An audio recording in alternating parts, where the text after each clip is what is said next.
What's going on, guys? Today I'm wanting to talk to you about putting a lead with a bass line and playing those both at the same time.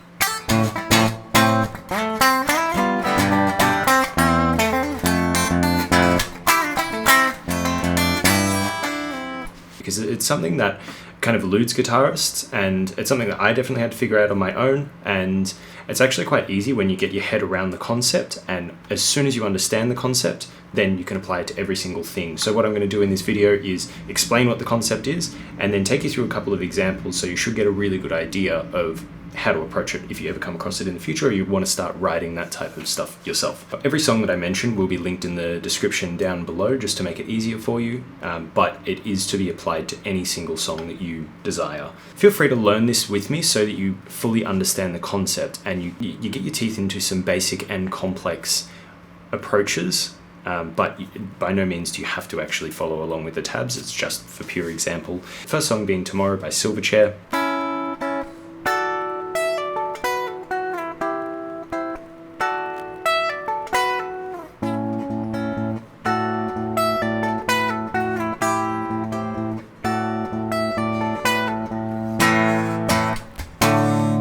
In the song, they're not played like this, they're played over two guitars.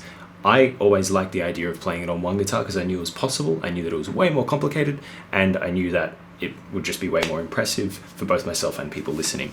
So effectively, it plays that melody once, just by itself, no other instruments, it plays it again, and then it's got the bass note included. Now, all you need to do with this is once you know the melody,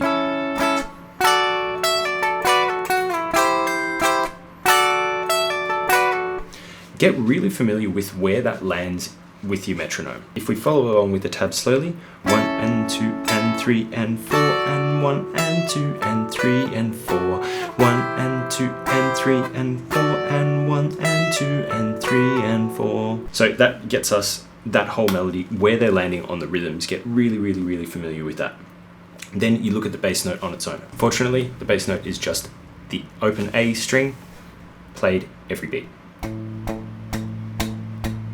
Okay, you get the idea. When you get to know the rhythm, when you get to know the parts individually and you can hear them separately, then you put them together. It's the easiest way to do this. So now you go through everything slowly and you make sure that everything is landing in its right spot. Do take this on in smaller chunks. So let's do the first bar. 1 and 2 and 3 and 4. That's it.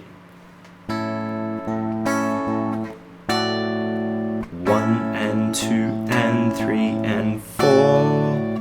Nothing is falling on any other place.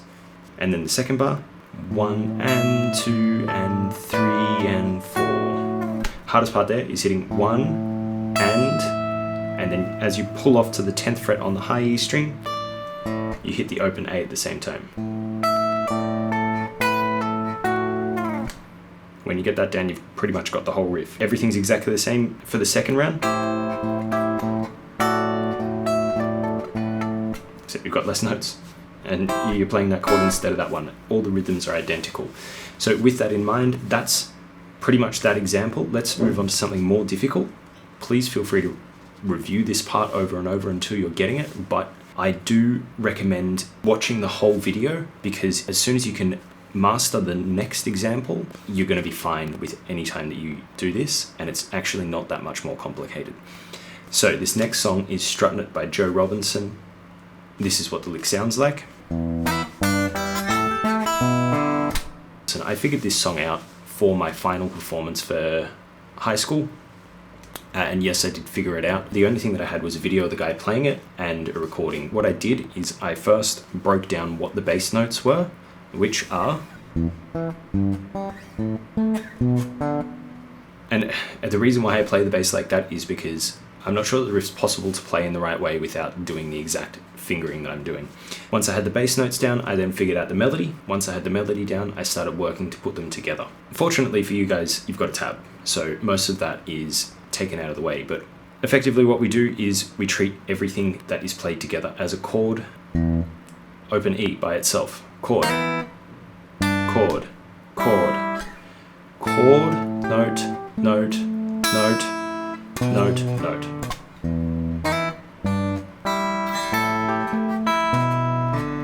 This even works for the variation.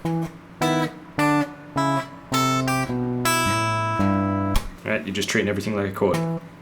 Chord, chord, chord, chord.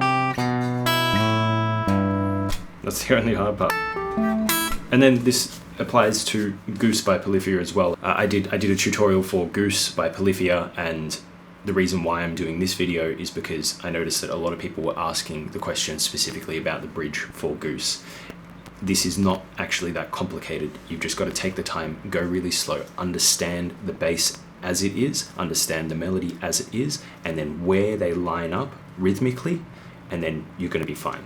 Yeah, it's a really complicated thing to play quickly from the get-go, so it doesn't sound anything what it looks like, but you've just got to understand, break it down. Where's the bass going, right? Where's the melody going? And do that with your ears first, and then your instrument.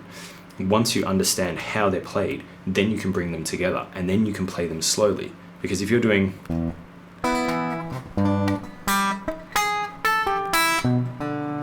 you're never going to get... you know, this song, it doesn't matter how slow I play it, it sounds like the song.